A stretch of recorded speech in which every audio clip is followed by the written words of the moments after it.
Now, these students may have been feeling at this point that there is hope, but in reality, they had been denied already. This question was asked because of what the visa officer was going to say next.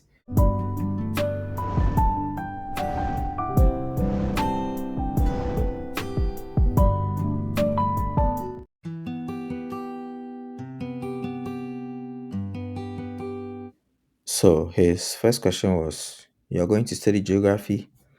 The student said, "Yes, I'm going to pursue a 2 years master's degree in geography with a concentration in GIS. This program will equip me with the requisite skills needed to come back home to my home country to lead the research department of my father's oil and gas company, where I'll be responsible for identifying potential sites for the establishment of future gas stations." And also, then the visa officer interrupted him.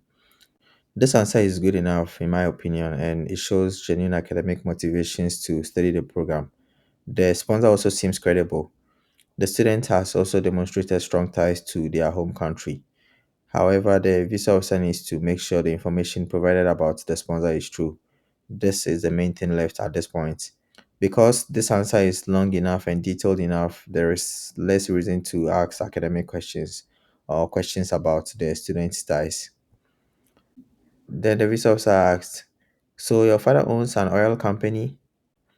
The student replied, "No, he owns gas stations under a franchise agreement with Benab Oil, Nagami, and Frontier Oil. He also," then the visa officer cut in. I don't remember whether the student is male or female, so let me just go with he. Now, the student initially said his father owns an oil and gas company. Yet, when the follow up question came, he changed his answer. At this point, even though his first answer was very good, the visa officer was beginning to have doubts about approving the student visa.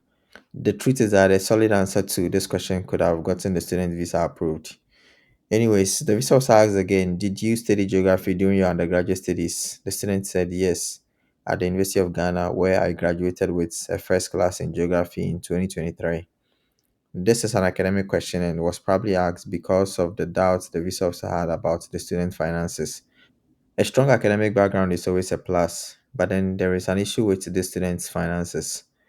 Then the visa officer asked, "Has your sponsor sponsored anyone before?" The student replied, "Yes, he sponsored his niece for a year abroad program in France at University de Poitiers." You can easily tell this was a lie because who is your father's niece to you? If it was true that his father had sponsored his niece in the past, the student would have rather said, "My father sponsored my cousin, not his niece," right? For a year abroad program in France, at the University de Pointe or something, right? That would have been truthful. That would have reflected a truthful statement. I don't know whether the visa officer cut in or not. If not, the student could have also explained what the study abroad program was all about, just to show that he was aware of everything that his cousin went abroad to do.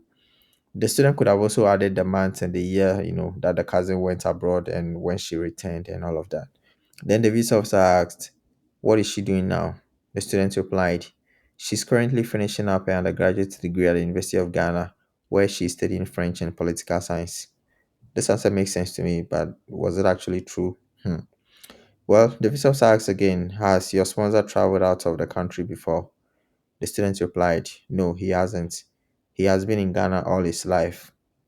This is not possible, right?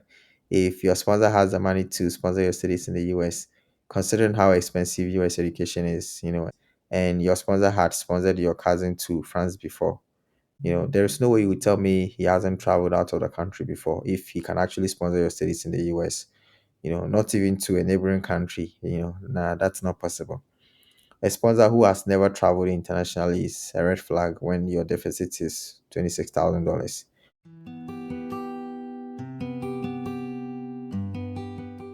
Just think about it. How has the owner of a gas station who is very rich never traveled out of his home country before? I don't think that's possible, honestly. At this point, I think the visa officer had seen enough and had already made up his or her mind that this student doesn't deserve the visa. All the subsequent questions were not going to change anything, in my opinion.